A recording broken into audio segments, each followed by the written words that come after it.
SSP Global Jobs, the first job consultancy of Haryana. रोजगार दिलाए, बेरोजगारी भगाए। 2024 के हरियाणा विधानसभा चुनाव नजदीक हैं। बावल में भी विधानसभा चुनाव को लेकर सक्रियता बनी हुई है। खासकर कांग्रेस पार्टी के दावेदारों में लोकसभा चुनाव के बाद सक्रियता ज्यादा देखने को मिल रही है। नए उम्मीदवार के साथ पुराने दावेदार में भी जोश देखने को मिल रहा है। कांग्रेस पार्टी से टिकट के दावेदारों में कौन हो सकता है बावल से असली दावेदार, इसी विषय पर चर्चा कर रहे हैं वरिष्ठ पत्रकार सुरेंद्र इंदौरा और नजर के संपादक पवन कुमार। आइए देखते हैं किसने क्या कहा। धन्यवाद। हेलो दोस्तों, मैं हूं आपका साथी सुरेंद्र इंदौरा। आज हम बात करेंगे वर्तमान राजनीति पे कि किस तरह से नेता मतदाताओं को बेवकूफ समझने की कोशिश करते हैं, लेकिन उनको ये समझ लेना चाहिए कि आज का मतदाता बेहद समझदार है। आप ये चाहते हैं कि वो हमारे झांसे में आ जाए, हम जिस प्रकार की राजनीति कर रहे हैं उसी को वो वास्तविक राजनीति समझ ले, लेकिन ऐसा बिल्कुल नहीं है। आपको मालूम है कि चुनाव बहुत ही नज़दीक है और चुनाव को देखते हुए बहुत सारे नेता लाइन में खड़े हुए हैं, टिकट के चक्कर में लगे हुए हैं। जो कुछ नेता पहले दूसरी दलों में थे, आज वो एक दल में और में आके, किसी भी दल में आके और अपने आप को टिकट का दावेदार समझ रहे हैं।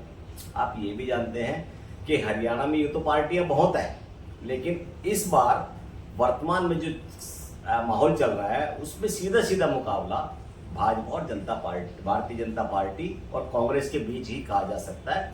वैसे इनेलो भी बसपा के साथ मिल गई है, दुष्यंत चौटाला भी अपना प्रयास कर रहे हैं, आम आदमी पार्टी भी मैदान में आ सकती है। लेकिन सच्चाई जो आज मान के चल रहे हैं वो यही है कि कांग्रेस और भाजपा इस समय सबसे मजबूत स्थिति में है।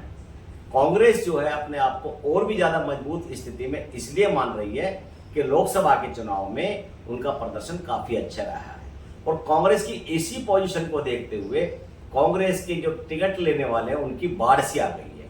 अभी हम देख रहे हैं पिछले दिनों पूर्व मंत्री चौधरी जसवंत सिंह बावल ने एक कॉन्फ्रेंस की और एकदम ये कहा आगे कि मैं टिकट का प्रबल दावेदार हूं और मैं बावल से विधानसभा का चुनाव लड़ूंगा।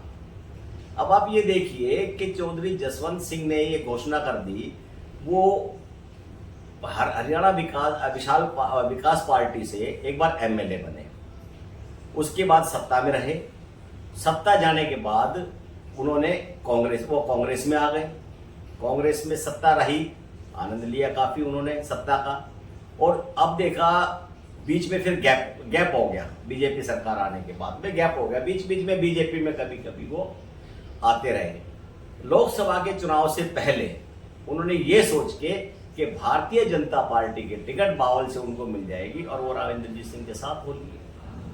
अब देखा कि राविंद्रजीत सिंह के साथ भी इस प्रकार के लोकसभा चुनाव के बाद में स्थिति हुई है कि उन्होंने राज्य मंत्री का दर्जा मिला, उनका ज्यादा बहुत बड़ा मान सम्मान उनको नहीं मिला, जिसका दर्द उन्होंने खुद भी बयां किया।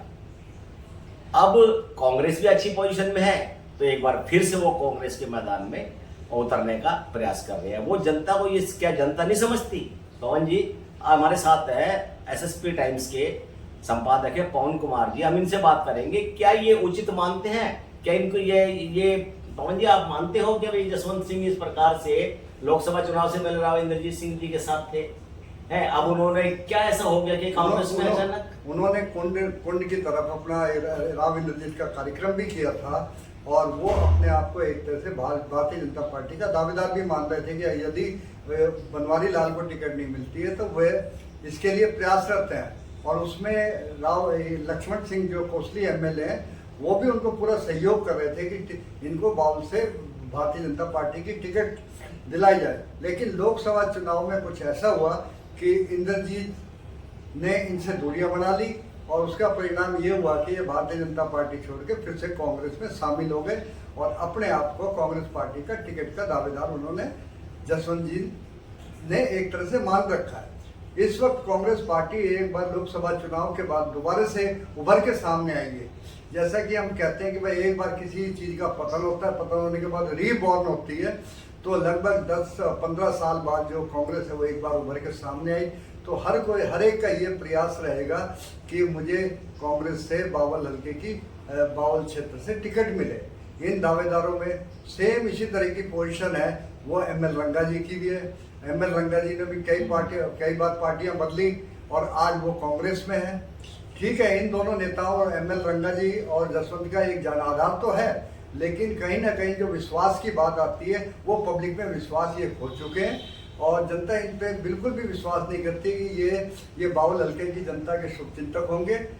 ये ऐसा मानना है। बेशक वे उनका जनाधार है, पार्टी भी हो सकता है कहीं ना कहीं उनको अहमियत दे, लेकिन देखिए क्या पार्टी पहुंच नहीं देखेगी इसमें कि ये लोग समय के साथ चल रहे हैं। यूं समझ लो कि अपना उल्लू सीधा करने के लिए जब देखा कि भाई बीजेपी में चांस नहीं मिल रहा तो आज जसवंत जी कांग्रेस में आ गए। क्या कांग्रेस ये नहीं समझेगी कि जनता की छवि इसमें पार्टी की क्या बनेगी? इनकी छवि से जनता वाकिफ है, इनकी छवि से जनता वाकिफ है कि ये समय के साथ बदलते हैं। तो क्या अगर ये पार्टी में कांग्रेस में आके अगर कांग्रेस मान लो इनको टिकट देने का प्रयास करती भी है तो क्या पार्टी को नुकसान नहीं होगा? क्या कांग्रेस को नहीं पता लगेगा कि इस प्रकार की पार्टी को पूरी तरह नुकसान होगा। अब जैसे हम तीसरे उम्मीदवार जो कहते हैं नीलम भगवाड़िया है, वो चाहे बेशक निर्दलीय, उनके जो शकुंतला भगवाड़िया थी वो बेशक निर्दलीय चुनाव लड़ी हो और जीती भी थी 2004 में, लेकिन वो कांग्रेस पार्टी के अलावा किसी और पार्टी से उन्होंने कभी टिकट मतलब पार्टियां नहीं बदली। तो कहीं ना कहीं एमएल रंगा जो वाइस चांसलर भी रहे हैं, केयू के भी रहे हैं और फिर ये एमडीयू कांग्रेस में भी चले गए। इनेलो छोड़ के जब ये इनेलो खत्म हो गई थी, कांग्रेस आ गई थी, ये कांग्रेस में चले गए थे, उसके बाद वाइस चांसलर तो कांग्रेस से इन्होंने लिया है। तो ये अवसरवाद की राजनीति है और कांग्रेस में जब रिपोर्ट जाएगी, एक सर्वे होगा कि भाई किसको टिकट मिलनी चाहिए, तो उस वक्त इन बातों पे जो सर्वे करने वाले हैं जो ऊपर रिपोर्ट भेजेंगे वो साफ बताएंगे जी इनका जो पॉलिटिकल बैकग्राउंड है वो ये है। इसलिए कहीं ना कहीं जो कांग्रेस पार्टी है वो इन दोनों पर नजरअंदाज कर सकती है, मेरा तो ये मानना है। और इस देखते आगे समय क्या बताएगा, क्योंकि अभी इस वक्त कांग्रेस में युवा नेता भी काफी आ रहे हैं। अभी रेखा दहिया है, वो आम आदमी पार्टी छोड़ के उन्होंने भी एडवोकेट सुनीता रंगा एडवोकेट सुनीता और दिनेश का भी एक नाम और सामने आया था, वो भी दावेदार है। फिर रमेश ठेकेदार है, वो भी दावेदार प्रबल दावेदार है इस पार्टी के। तो बावल से जो टिकट लेने के वही प्रबल दावेदार है। सुनीता रंगा भी अपने आप को प्रबल दावेदार समझ रही है। तो जहां तक है कि ये जो पुराने जिनकी छवि बन चुकी है तो फिर भी फ्रेश है। ये जो आदमी आ रहे हैं, नए आ रहे हैं, तो इनका तो क्या इनके बारे में भी कांग्रेस सोचे, वो एक अलग इशू है। लेकिन बजाय इन लोगों के जो अवसरवादी की राजनीति कर रहे हैं, कांग्रेस अगर ऐसे अवसरवादियों को अगर टिकट देगी तो उसमें फर्क तो नेचुरल सी बात है कि कांग्रेस पार्टी को। और फिर दूसरी बात है, जब से राहुल गांधी ने कमान संभाली है, एक तरह से नए सिरे से राहुल गांधी ने राजनीति को एक सक्रियता दी है, कांग्रेस पार्टी को सक्रियता दी है, तो उसके अनुसार ये लगता है कि वो ज्यादातर युवा उम्मीदवार का ही चयन करेंगे ताकि एक लंबी बाजी खेली जाए। जो ऑलरेडी आजमाए हुए उनको वो दोबारा आजमाना नहीं चाहेंगे, वो चाहेंगे कि किसी नए युवा साथी को आगे लाया जाए ताकि हम लंबे समय तक इसकी राजनीति कर सकें। तो SSB global jobs, the first job consultancy of Haryana, रोजगार दिलाए, बेरोजगारी भगाए।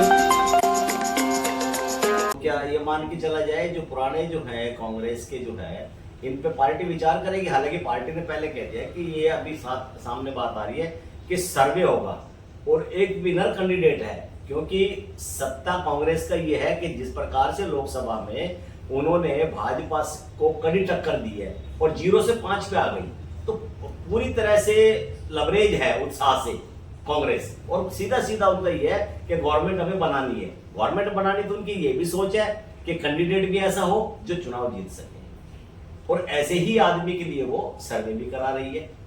तो ऐसी स्थिति में पुराने लोगों पे क्या विश्वास मान सकते हो कि कांग्रेस करेगी? देखो, जब पार्टी चुनाव लड़ रही है, मतलब कहने का मतलब व्यक्तिगत कोई चुनाव ना लड़के पार्टी चुनाव लड़ रही है, तो पार्टी यही चाहेगी कि किसी नए चेहरे को बावल हल्के से उतारा जाए।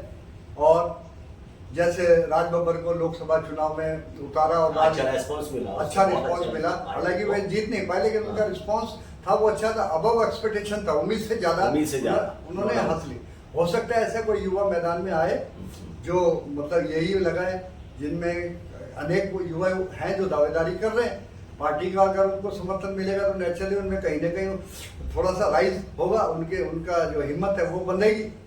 तो अब समय बताएगा कि कांग्रेस पार्टी इन बागियों को कितना स्वीकार करती है।